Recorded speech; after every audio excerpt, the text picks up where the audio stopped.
My dear sisters and brothers, the season of Lent is a season of grace. Why? Because Jesus has suffered for our sins and He has set us free from the bondage to sin, the chaining which sin does to us. What do you understand by this? When we sin, what is the meaning of when we sin? When we do whatever we are doing, whatever we are thinking, whatever we are, without being present to God's presence within us, then we sin. We and Jesus are one through baptism. So there cannot be a separation.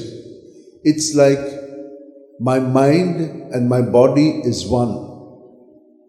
My mind cannot think without my body, and my body needs the mind in order to think.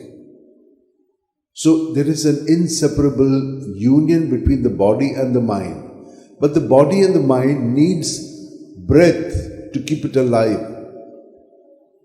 So when we are present to our breath, which keeps our body and mind alive, then we will be led by the Spirit. Otherwise, we are led by our human experience. What happens? We live at the body level. At the body level, we have needs, and when our needs are met, we are satisfied. When our needs are not met, then we are not satisfied. So we try to fulfill these needs. Now, these are the ways in which we keep acting. But when we are present to the Spirit, then the Spirit will lead us. Now, when we are present to the Spirit, are we present to Jesus or are we present to ourselves? That is the distinction. If we are present only to our body and mind, then our spirit will be controlled by the body and the mind, which can be limited, which cannot see much. Do we know what will happen the next moment? No, we do not know. But when we are with Jesus, aware of His presence, then what will happen? He knows everything and He will guide us. And that is the act of faith. We cannot see, but we believe that He knows everything and He will guide us. And when we are guided this way, we can see more clearly the things that are not seen, which are seen by the Spirit. With the body, we cannot see it. We do not know what will happen next. But with the Spirit and in the presence of Jesus, He will tell us. We do have an understanding of what will happen. Having said this, what do we mean by fasting then? Fasting is the ability to say no to our ego self and yes to God. If you look in the ordinary sense of the word, anytime we want to achieve something, we have to say no to something so that we can achieve that which we want. Now, what do we want to achieve in this world? What are we created for? All the saints, our catechism have said, to know God, to love Him, and to serve Him.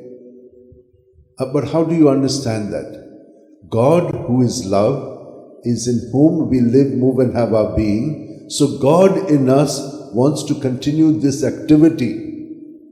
So we must be able to say no to our ways of seeing and yes to God's way of seeing. This is how fasting has been. St. Ignatius told us not to fast to show off. Very often it can happen, I fasted 40 days, I fasted. But after that, what is the result? The first reading is telling us, if you're fasting, then you be present to those in need and reach out to them as God would reach out through you. If you can do this, then your fast is valid. You will shine like the light. That is what is said there. And Jesus is saying something else. As long as the bridegroom is with them, you don't have to fast. But there will be times when the bridegroom is taken away, and that's what evil does. He tempts us to go away from God, to go away from Jesus who is in us. And that is the time we need to fast so that we can put ourselves back into the presence of God. That is the purpose. And so, my dear sisters and brothers, let us ask God for the grace that we be able to say no to our ego self and yes to God's Spirit who dwells in us. Let us hold our hands, place them in our lap, keep our eyes closed, and let the Lord reveal the many types of fasts that we need to do for different various purposes. But one thing is clear, when we say no to ourselves, we are saying yes to God and not to any other thing. And so we have to be present to Him. The breath is the best way. Besides other ways there are, but the breath is one of the best ways. You can be present. And when you are present to your breath, breath will reveal to you everything that the body is capable of, that the mind can understand, and the spirit can lead.